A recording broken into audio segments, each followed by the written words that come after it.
देखा एक ख्वाब तो ये सिलसिले हुए। दोस्तों आज की वीडियो में बॉलीवुड की एवरग्रीन रही और सबसे ज़्यादा कंट्रोवर्शियल एक्ट्रेस रेखा की ज़िंदगी के बारे में बात करेंगे। दोस्तों बॉलीवुड की एवरग्रीन एक्ट्रेस रेखा जो बॉलीवुड में अपनी जानदार अदाकारी की वजह से अपना एक अलग मुकाम तो रखती ही है, लेकिन अपनी कंट्रोवर्सीज की वजह से भी बॉलीवुड में आज तक याद रखी जाती है। वैसे तो रेखा एक फिल्मी घराने से ताल्लुक़ रखती है क्योंकि रेखा के फादर जेमिनी गणेशन तमिल फिल्मों के सुपरस्टार रहे थे और रेखा की मदर पुष्पा बली तमिल फिल्मों की सुपरस्टार अदाकारा थी। दोस्तों आपको ये सुनकर हैरानगी होगी कि रेखा अपने पेरेंट्स की नाजायज़ औलाद थी। कहा जाता है कि रेखा के पेरेंट्स ने शादी नहीं की थी और रेखा शादी से पहले ही पैदा हो चुकी थी। इसी वजह से रेखा को बचपन में कई सालों तक जेमिनी गणेशन ने अपनी बेटी मानने से इनकार कर दिया था। रेखा की मदर पुष्पा बली जेमिनी गणेशन से बेपनाह प्यार करती थी और जेमिनी गणेशन ने भी रेखा की मदर से शादी करने का वादा किया था, लेकिन प्यार में डूबे इन दो दीवानों ने शादी से पहले ही वो गुल खिला दिया था, जिसकी वजह से रेखा ने बचपन में ही बहुत सारे गमों को देखा क्योंकि उसको स्कूल में एडमिशन करते हुए भी फादर का नाम नसीब नहीं हुआ था। यहाँ तक कि जब रेखा सुपरस्टार बनी तो उन्होंने मीडिया के सामने अपने फादर को बहुत ही ज़्यादा ट्रोल भी किया था और उन्होंने ये भी कहा था कि उन्होंने अपने फादर की वजह से बचपन में बहुत सी महरूमियाँ देखी थी। रेखा अपनी ज़िंदगी के बहुत सारे राजों से पर्दा तो उठाना चाहती थी, लेकिन वो जानती थी कि अगर आज वो अपनी ज़िंदगी के उन राजों से पर्दा उठाएगी तो आगे जाकर यही राज उनकी कामयाबियों में कांटे भरकर उसका सामना करेगी। इसी वजह से रेखा ने दबे अल्फाजों में अपने फादर के बारे में बहुत कुछ कह दिया था। दोस्तों रेखा की पहली हिंदी फिल्म सावन बहादुर थी और ये एक बॉक्स ऑफिस हिट थी। अगरचे पहली फिल्म की कामयाबी किसी भी अदाकार या अदाकारा के लिए नई फिल्मों की लाइन लगा देती है, लेकिन रेखा के केस में ऐसा कुछ नहीं हुआ। कहा जाता है कि रेखा की हमअसर अदाकाराएं भी रेखा को बॉलीवुड से निकालने की तगोदो में रहती थी और इसी वजह से वो रेखा की ज़िंदगी से जुड़ी कंट्रोवर्सीज मीडिया के सामने लाती थी। मुख्तसर ये कि बॉलीवुड में रेखा के लिए दोस्त नाम का शब्द ही नहीं था, बल्कि रेखा के लिए बॉलीवुड में दुश्मनों की कोई कमी नहीं थी। बॉलीवुड में रेखा के कैरियर को सभी ने ख़त्म करने की ठान ली थी, लेकिन रेखा ने भी हिम्मत नहीं हारी और सबका डटकर मुकाबला किया। यहाँ तक कि रेखा को अपनी हिंदी फिल्मी कैरियर के शुरुआत में अपने रंगत की वजह से भी बहुत ज़्यादा नापसंद और उसका मजाक भी उड़ाया गया और अक्सर व बेशतर रेखा ने इस बात का जिक्र अपने इंटरव्यूज़ में भी किया है। रेखा की ज़िंदगी में फिल्म दो अनजाने बहार का झोंका साबित हुई। इसी फिल्म के ज़रिए दुश्मनों की भीड़ में उसे एक दोस्त मिला। इस फिल्म में पहली मर्तबा रेखा ने बिग बी अमिताभ बच्चन के साथ काम किया और इस फिल्म की शूटिंग के दौरान अमिताभ बच्चन और रेखा के दरमियान गहरी दोस्ती हो गई और ये दोस्ती कब प्यार में बदल गई, इस बात से ये दोनों ही अनजान थे। रेखा और अमिताभ बच्चन के रोमांस और ऑन स्क्रीन केमिस्ट्री को ऑडियंस ने भी पसंद किया, जिसकी वजह से दो अनजाने फिल्म हिट साबित हुई। इस हिट फिल्म के बाद रेखा और अमिताभ बच्चन ने कई सुपर हिट फिल्मों में काम किया, जिसमें मिस्टर नटवरलाल, मुकद्दर का सिकंदर, सिलसिला और कई और हिट फिल्में शामिल हैं। दोस्तों वो दौर रेखा और अमिताभ बच्चन की ज़िंदगी का बेहतरीन दौर था क्योंकि उन दोनों का साथ एक दूसरे के लिए काफ़ी था और ये दोनों प्यार करने वाले दुनिया से अनजान थे। अगरचे रेखा की ज़िंदगी में अमिताभ बच्चन के बाद भी कई मर्द आए, लेकिन आज तक अमिताभ बच्चन की जगह कोई और मर्द नहीं ले सका। इसी वजह से रेखा आज भी अमिताभ बच्चन के साथ गुजरे हुए उन यादों के सहारे ही जिंदा है।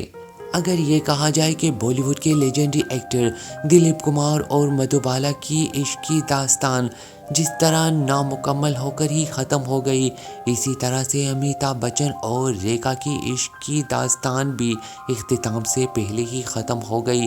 तो गलत नहीं होगा, क्योंकि ये दो प्यार करने वाले बने तो एक दूसरे के लिए थे, लेकिन शायद वक्त ने उन दोनों का साथ नहीं दिया और बहुत जल्द ही इन दोनों के रास्ते जुदा हो गए। और अमिताभ बच्चन से जुदाई का वो दौर रेखा के लिए ज़िंदगी का मुश्किल तरीन दौर था।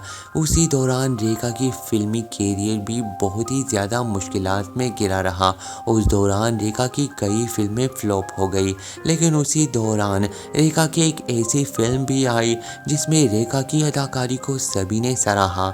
वो फिल्म थी 1978 में रिलीज होने वाली फिल्म घर में। रेखा का किरदार बहुत ही मजबूत था। इस फिल्म में रेखा ने पहली मर्तबा एक रेप विक्टिम का किरदार अदा किया था। इस फिल्म में इतनी जानदार अदाकारी पर रेखा को क्रिटिक्स ने भी बहुत ही ज़्यादा सराहा था। अगर ये कहा जाए कि फिल्म घर ही वो पहली फिल्म थी जिसकी वजह से रेखा को बतौर अदाकारा हर किसी ने सराहा, तो गलत नहीं होगा।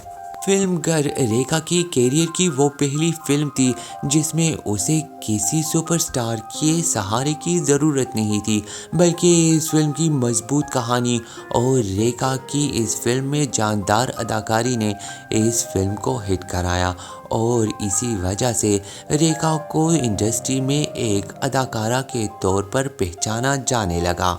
रेखा की निजी ज़िंदगी को फिल्मी मैगज़ीन ने खूब उछाला, यहाँ तक कि बहुत सारे ऐसे फिल्मी अदाकारों के साथ रेखा के स्कैंडल भी बनाए गए जिसके साथ रेखा ने कभी काम तक नहीं किया था।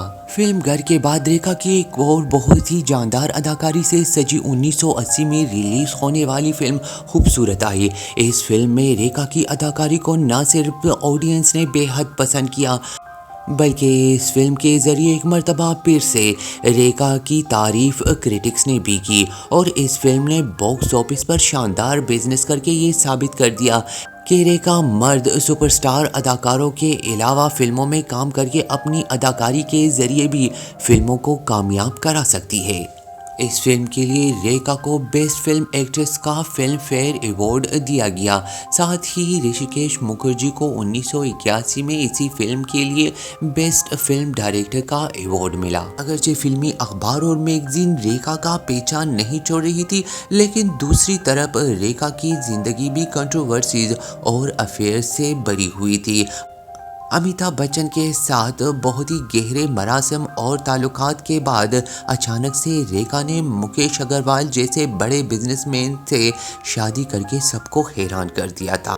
कहा जाता है कि जब रेखा अकेली थी तब भी इंडस्ट्री में और इंडस्ट्री से बाहर सभी लोगों ने रेखा को बुरा भला कहा और उसके बारे में गलत प्रोपेगेंडा करके उसे बदनाम किया। और जब इंडस्ट्री के सुपरस्टार रहे अमिताभ बच्चन ने रेखा के साथ प्यार मोहब्बत के वादे किए और रेखा उसके ताल्लुकात में काफ़ी आगे बढ़ गई, तब भी अमिताभ बच्चन ने रेखा को दरमियाने रास्ते में बदनामी के लिए अकेला छोड़ दिया।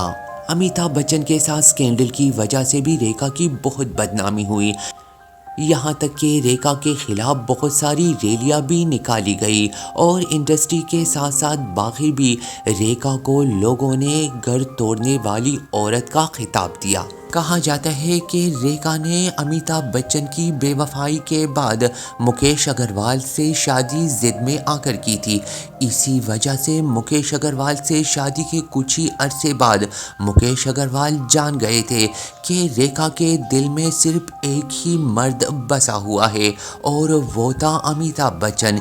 इसी वजह से शादी के बहुत ही जल्दी मुकेश अग्रवाल ने पर्दे से लटक कर फांसी करके अपनी जिंदगी का खात्मा कर दिया था। मुकेश अग्रवाल जो बेपनाह दौलतमंद था और शादी के बाद भी वो रेखा को हर तरह से खुश रखने की कोशिश कर रहा था, लेकिन शादी के बाद भी रेखा के लबों पर सिर्फ और सिर्फ अमिताभ बच्चन का नाम था और जल्द ही रेखा का दिल मुकेश अग्रवाल से भर गया था।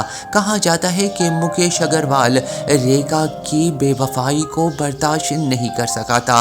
रेखा मुकेश के घर को जल्द ही छोड़कर अपने घर वापस चली गई थी मुकेश रेखा की बेवफाई और उसके इंतजार में शराब नोशी का बेतहाशा इस्तेमाल शुरू कर चुका था। मुकेश अग्रवाल जो एक बहुत बड़ा बिजनेसमैन था और शादी से पहले उसकी जिंदगी अकेली थी। अगरचे वो शादी से पहले ही रेखा को बेपनाह प्यार करता था, लेकिन शादी के बाद भी वो अकेला रह गया था और वो इस गम को बर्दाश्त नहीं कर सका। इसीलिए एक रात रेखा की जुदाई में उसने पंखे से लटक कर फांसी करके अपनी जिंदगी का खात्मा कर दिया था। मुकेश अग्रवाल की मौत के बाद उसके खानदान वालों ने मुकेश अग्रवाल की मौत को कत्ल करार दिया और रेखा को उसकी कातिल तक कहा गया।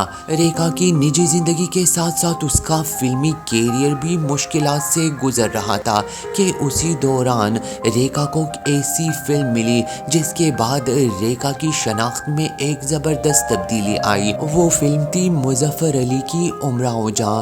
इस फिल्म में रेखा ने पहली मर्तबा एक तवाइफ का किरदार अदा किया था। इस किरदार को फिल्मी स्क्रीन पर हकीकत से करीब तरीन पेश करने की वजह बताते हुए रेखा ने एक मर्तबा अपने एक इंटरव्यू में बताया था कि जब उमराव जहां का स्क्रिप्ट उसके पास आया तो इस किरदार को पढ़ते हुए उसे एहसास हुआ था कि शायद वो अपनी ज़िंदगी का किरदार सिल्वर स्क्रीन पर पेश करने जा रही है और इसीलिए उमराव जान में रेखा ने दिल से काम किया था। उमराव जहां 1981 में रिलीज होकर सुपरहिट रही थी।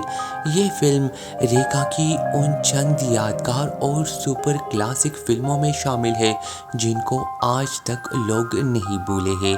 अगरचे इस फिल्म को कई मर्तबा दोबारा भी बनाने की कोशिश की गई, लेकिन रेखा ने तवाइफ का किरदार जिस तरह से उमराव जहां में अदा किया उस तरह का किरदार आज तक कोई भी अदाकारा निभा ना सकी। इस फिल्म के लिए रेखा को नेशनल अवार्ड दिया गया और ये रेखा की एक बहुत बड़ी कामयाबी थी। इंडस्ट्री ने भी अगरचे दबे अल्फाजों में ही सही, लेकिन रेखा को एक अदाकारा के तौर पर तस्लीम करना शुरू कर दिया था। साल 1982 में न सिर्फ रेखा को इस फिल्म के लिए बेस्ट एक्ट्रेस का नेशनल अवार्ड मिला, बल्कि इस फिल्म के डायरेक्टर मुजफ्फर अली को भी बेस्ट नेशनल फिल्म डायरेक्टर का अवार्ड दिया गया। साथ ही बेस्ट फीमेल प्लेबैक सिंगर के लिए आशा भोसले को भी इसी फिल्म के लिए नेशनल अवार्ड दिया गया। इसी तरह से इस फिल्म के डायरेक्टर को साल 1982 का film fair for best film का अवार्ड भी दिया गया। रेखा की एक खूबी ये भी थी कि उसने कभी भी अपनी ज़ाती ज़िंदगी के मुश्किलात को अपने फिल्मी कैरियर पर असरअंदाज ना होने दिया। रेखा ने न सिर्फ कमर्शियल फिल्मों में काम किया, बल्कि उन्होंने पैरेलल सिनेमा के लिए भी काम किया। खासकर 1984 में रिलीज होने वाली शाम बेनेगल की उत्सव एक ऐसी आर्ट फिल्म थी जिसमें रेखा की जानदार अदाकारी ने इस फिल्म को कामयाब बनाया। इस फिल्म के जरिए रेखा ने एक मर्तबा फिर से अपने आप को एक बेहतरीन अदाकारा साबित किया। 80 की दहाई में ही रेखा ने कुछ एक्शन फिल्मों में भी काम किया। इन फिल्मों में खून भरी मांग और भूल बने अंगारे वो फिल्में थी जिसमें रेखा ने एक्शन किरदार अदा किए। इन एक्शन फिल्मों में जानदार एक्शन रोल अदा करने पर रेखा को लेडी अमिताभ बच्चन के खिताब से भी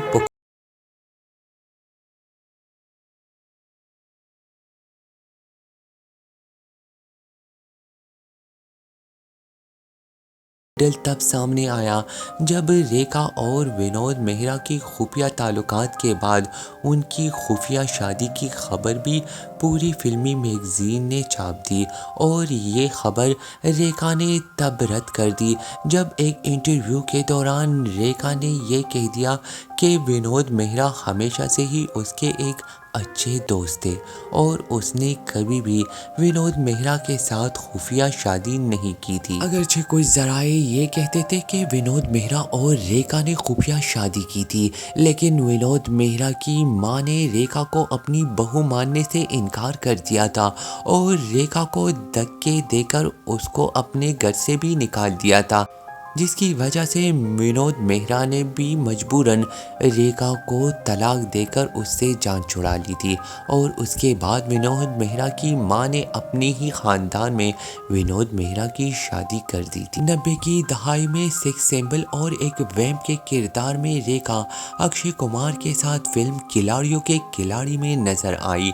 कहा जाता है कि उस दौरान रेखा और अक्षय कुमार का अफेयर भी खूब गर्म था, लेकिन इस बात में कितनी सच्चाई है ये आज तक कोई नहीं जानता। दोस्तों, रेखा की जिंदगी एक ऐसे बंद किताब की मानंद है जिसको उसने अपने दिल में छुपा के रखा है और जब तक रेखा इस दुनिया में जिंदा है तब तक वो इन राजों से पर्दा नहीं उठाएगी और शायद रेखा अपने इन राजों के साथ इस दुनिया से उस जहान में भी चली जाएगी। दोस्तों, हमारी दुआ है कि लेजेंडरी एक्ट्रेस रेखा जी को लंबी जिंदगी और बहुत सारी खुशियां नसीब हो।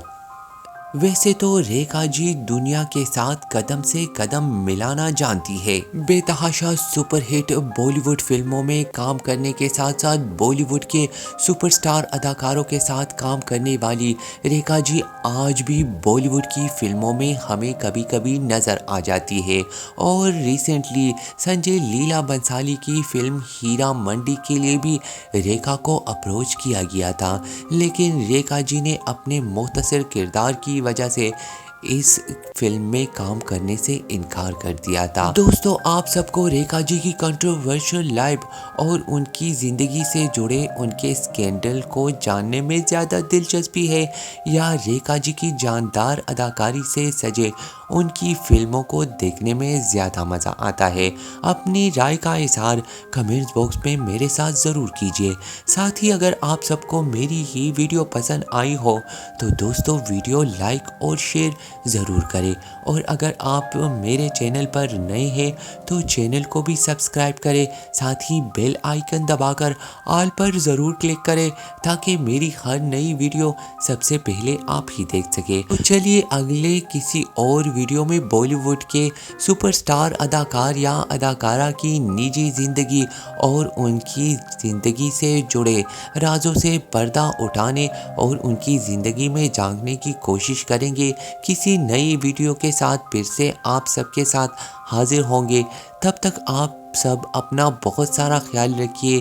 Take care, good night and शब बखैर।